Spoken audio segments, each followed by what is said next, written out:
মাছের মাথায় একটুখানি তেল আছে, মাছের কাঁটা দিয়ে আমি আজকে পুঁই শাক রান্না করা দেখাবো। এই যে পুঁই শাক, ডাঁটা, আলু কুমড়ো, আমি বেগুন দিইনি, বেশি ভ্যাট ভ্যাট করবে বলে তাই। আর এখন আমি তেল দেবো। ওই অনেক সময় মাছ ভাজা টাজা হয়ে গেলে তেল থাকে না, ঢেলে রাখা হয়, সেই তেলটা মাছ ভাজা মাছের মাথাটা ভেজে নেব।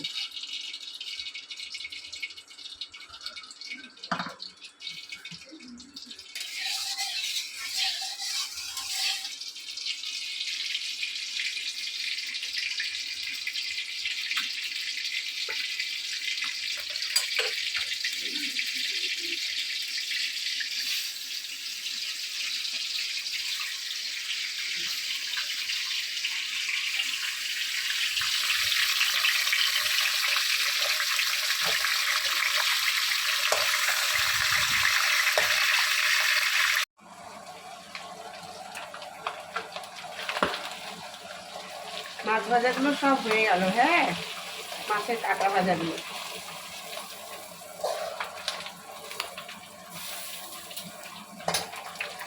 এবার এই তেলটার মধ্যে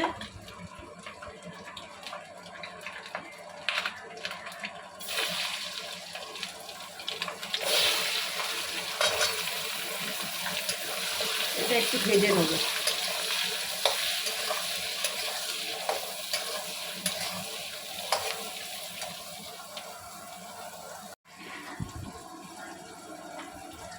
যাতে মাছের মাথা দিয়ে তো আমি একটু পেঁয়াজ দেবো। হ্যাঁ, পেঁয়াজটা দেবো, দিয়ে এবার নাড়বো। এবার আমি নুনটা দিয়ে দেবো।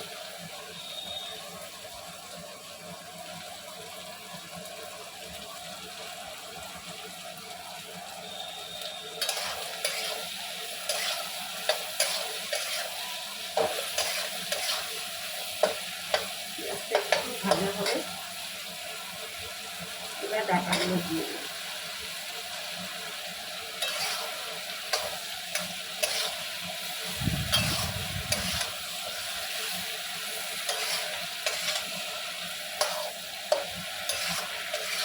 নেড়ে চেড়ে নেবো। এখন ভাজা ভাজা হয়ে গেছে। হ্যাঁ, আমি এবারে এই যে এই মশলাটার মধ্যে একটা টমেটো, ককোয়া রসুন, 10-12টা রসুন আর শুকনো লঙ্কা পেস্ট করেছি, পেস্ট করে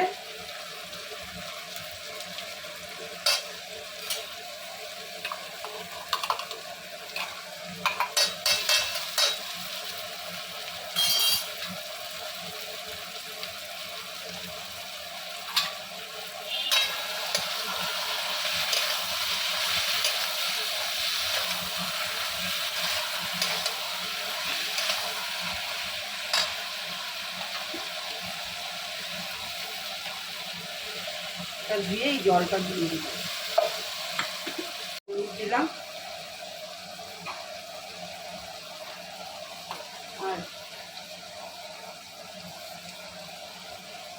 মিষ্টি দিলাম, দিয়ে এটাকে এবারে একটু নাড়বো। হ্যাঁ,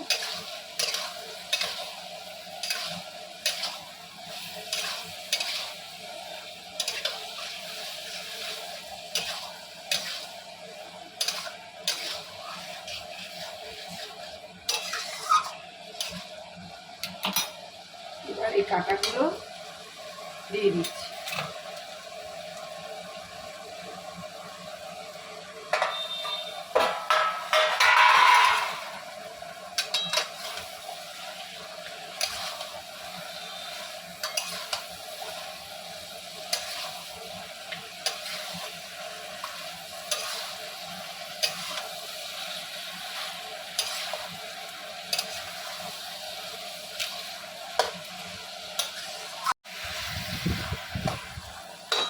এবার শাকটা দেবো।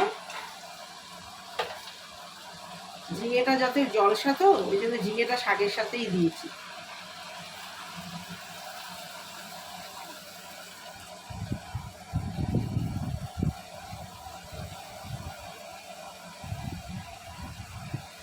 শাকটা দিয়ে থাক একটুখানি মজু, তারপরে আবার নেড়ে চেড়ে দেখো। শাকটা দিয়েছিলাম, ঝিঙে আর বেগুনটা দেওয়া আছে, কিন্তু শাকটা দিয়েছিলাম যে নাড়ছি এখন।